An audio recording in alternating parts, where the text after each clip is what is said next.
Assalamualaikum warahmatullahi wabarakatuh. Selamat pagi kepada seluruh sahabat dimanapun Anda berada. Semoga seluruh sahabat dalam keadaan sehat dan selalu diberkahi oleh Allah Subhanahu wa Ta'ala. Serta apapun profesi sahabat, kesuksesan selalu menyertai sahabat. Amin ya Rabbal Alamin. Oke sahabat, pada pagi ini seperti biasanya saya sedang berada di belakang rumah, di kandang yang cukup sederhana ini yang saya namai dengan nama Barak, artinya Beja Raja Kaya. Oke sahabat, pada pagi ini sedikit saya akan mengulas tentang bagaimana cara beternak entok di belakang rumah. Namun sebelum kita lebih jauh membahasnya, ada satu pertanyaan di kolom komentar pada video saya sebelumnya. Bang, gampang merawat entok apa gampang merawat bebek? Kemudian pada pagi ini saya mencoba untuk menjawab. Tepatnya pada tahun 2013 silam saya pernah beternak bebek petelur dan beternak bebek pedaging. Kemudian yang saya alami dan yang saya pelajari bahwa ternyata merawat bebek itu lebih sulit daripada merawat entok. Maaf, ini menurut pengamatan saya, bukan berarti saya mengatakan bahwa beternak bebek itu sulit, bukan. Tapi apa yang saya pelajari, kemudian apa yang saya rasakan setelah saya beternak entok ini. Kemudian ada beberapa hal yang melatar belakangi dari keduanya. Mengapa entok itu lebih mudah? Karena yang pertama, entok itu kuat daya tahan tubuhnya ketika perubahan cuaca. Kemudian yang kedua, entok itu cenderung makan apa saja. Nah, berbeda dengan bebek. Bebek itu harus full vitaminnya, proteinnya, kemudian juga harus beberapa tahapan divaksin, karena yang kita ambil pada bebek tersebut itu adalah telurnya. Bagaimana agar supaya telur itu produktif, kemudian juga bebek tetap dalam keadaan sehat. Kemudian yang saya alami ketika beternak bebek pedaging pun sama, vitamin, protein dan semuanya itu harus full pakan, karena yang digenjot itu adalah dagingnya, artinya karkasnya. Demikianlah jawaban dari saya. Jika kurang puas, saya mohon maaf yang sebesar-besarnya. Oke sahabat, kita kembali ke pokok pembahasan. Bagaimanakah langkah awal beternak entok di belakang rumah? Ada beberapa hal yang harus diperhatikan ketika kita akan beternak entok di belakang rumah. Yang pertama, membuat pagar.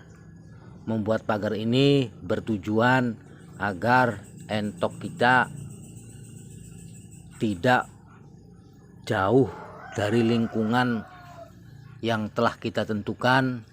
Kemudian juga keberadaan entok selalu kita pantau. Kemudian yang kedua, membuat kandang. Membuat kandang ini diharuskan bagi setiap peternak, apapun itu jenis ternaknya. Meskipun terkadang hewan ternak kita itu lebih sering berada di luar, tapi membuat kandang adalah suatu hal yang diwajibkan. Kemudian yang ketiga, membuat kolam.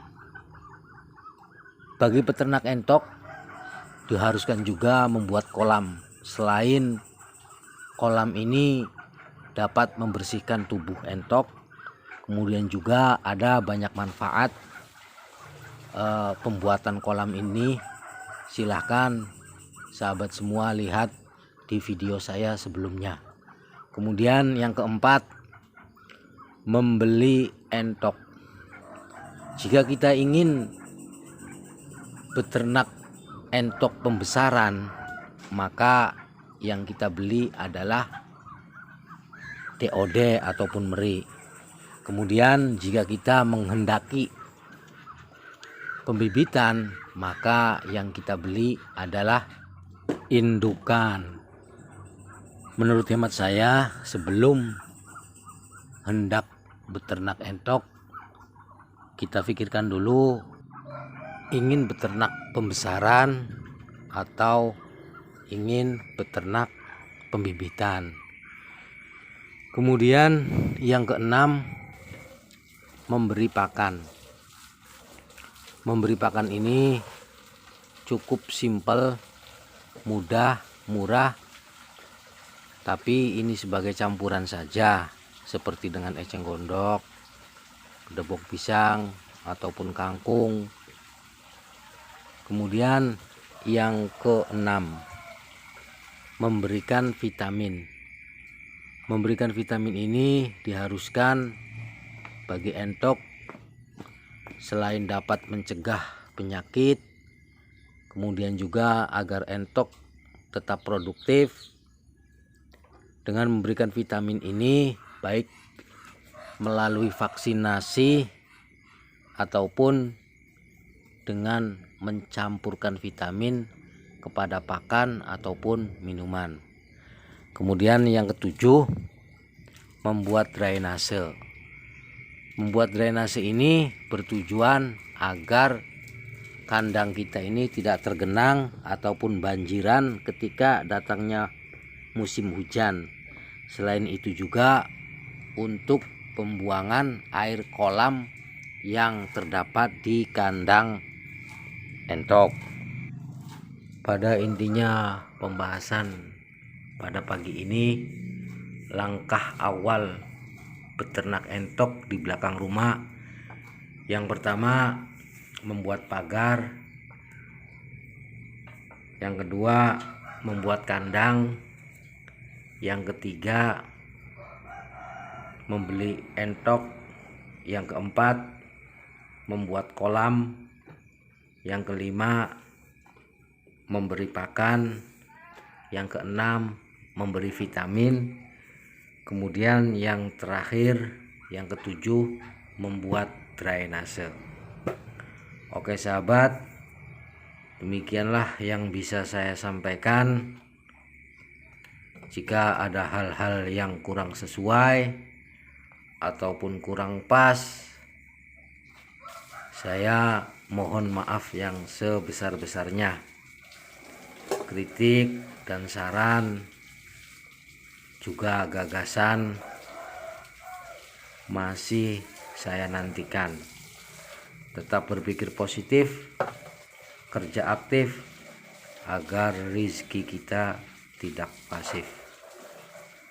Kurang dan lebihnya, akhir kata, wassalamualaikum warahmatullahi wabarakatuh.